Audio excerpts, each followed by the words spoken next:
Alors, bonjour et bienvenue à cette nouvelle leçon. Cette semaine, nous allons voir deux homophones très semblables. Donc, on va commencer par l'homophone ton et ton, T apostrophe ou NT, et ensuite ta et T apostrophe A également. Donc, ils sont très semblables et vous allez voir pourquoi.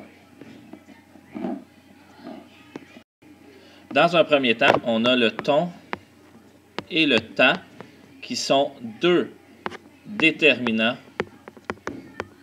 qu'on appelle possessifs.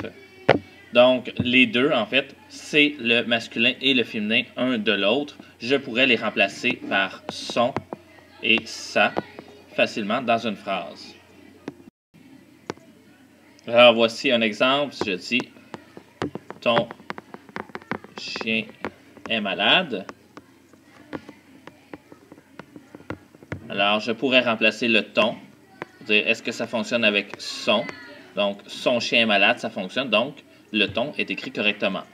Au féminin, ta mère fait les courses. Donc, le ta ici, je pourrais le remplacer par sa. Sa mère fait les courses. Donc, dans ce cas-là, je sais que le ton et le ta sont bien écrits. Il n'y a pas d'apostrophe.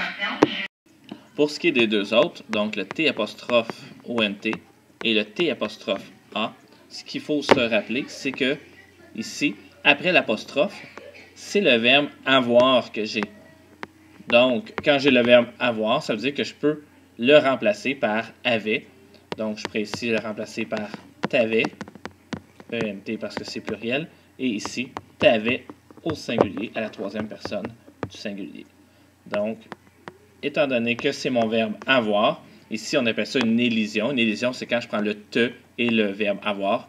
Donc au lieu de dire te on ou te a, je fais une élision, donc je mets l'apostrophe, donc ton et ta. Alors dans une phrase, je pourrais dire ils t'ont salué.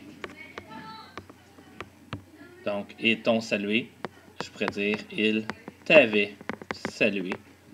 Ici, je ne pourrais pas dire ils sont salués, S-O-N, ici, ça ne fonctionnerait pas. L'autre exemple, donc, elle t'a applaudi. Donc, elle t'avait applaudi. Donc, c'est bien sûr, on n'oublie pas le point.